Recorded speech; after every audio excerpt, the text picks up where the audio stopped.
बापू ने कहा था कि जब भी किसी अन्याय का सामना करो तो उसका पहला कदम विरोध नहीं बल्कि बातचीत होना चाहिए। अपनी बात अन्याय करने वाले के सामने पूरी विनम्रता के साथ रखनी चाहिए और उसे सुधारने का पूरा मौका देना चाहिए। सारी कोशिशों के बाद भी अगर न्याय ना मिले तो अंतरात्मा की आवाज़ सुनो।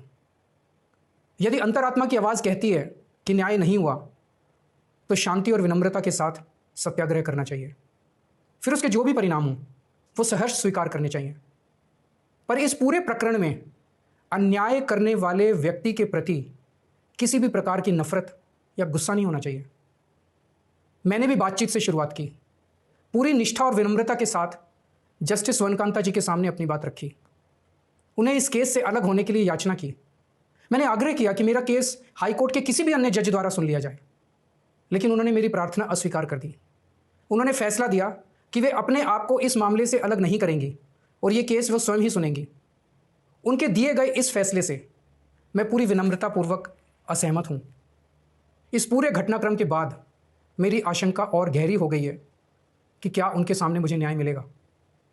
बापू के दिखाए रास्ते पर चलते हुए सत्याग्रह की भावना से अब मैंने फैसला किया है कि मैं इस केस में जस्टिस वनकांता जी के कोर्ट में ना तो स्वयं पेश होऊंगा और ना ही मेरी तरफ से कोई वकील पैरवी करेगा। जस्टिस वनकांता जी जो भी फैसला सुनाएंगे उस पर समय आने पर मेरे जो भी कानूनी अधिकार हैं, जैसे सुप्रीम कोर्ट में चुनौती देना आदि, वो सभी कदम लेने के लिए मैं स्वतंत्र हूँ। ये बात आज मैंने एक पत्र लिखकर जस्टिस वनकांता जी को भी सूचित कर दिया है। मेरा जस्टिस वनकांता जी से किसी प्रकार का व्यक्तिगत विरोध नहीं है।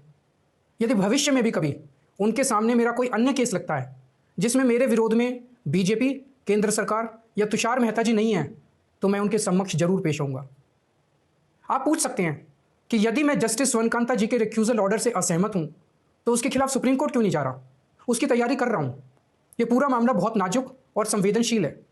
कानून को ध्यान में रखते हुए, जुडिशरी के सम्मान को ध्यान में रखते हुए और लोगों के न्याय व्यवस्था पर भरोसे को ध्यान में रखते हुए एक एक कदम उठाना है। मैं ये कदम अहंकार या किसी विद्रोह या विरोध की भावना से नहीं उठा रहा। इस कदम के जरिए मेरा मकसद देश की कानून प्रणाली को चुनौती देना भी नहीं है और ना ही मेरा मकसद न्याय व्यवस्था का अपमान करना है। इसी केस में मैंने हर स्टेज पे, हर अदालत में अपना पूरा सहयोग दिया है। मैं न्यायपालिका का बहुत सम्मान करता हूँ। इसी न्यायपालिका की वजह से आज मैं आज़ाद घूम रहा हूँ। मेरा सिर्फ और सिर्फ इससे एक ही मकसद है, देश की न्याय व्यवस्था पर लोगों के भरोसे को और मजबूत करना, लोगों में अटूट विश्वास भरना कि जरूरत पड़ने पर हमारे देश की न्याय व्यवस्था से उन्हें न्याय जरूर मिलेगा। जय हिंद।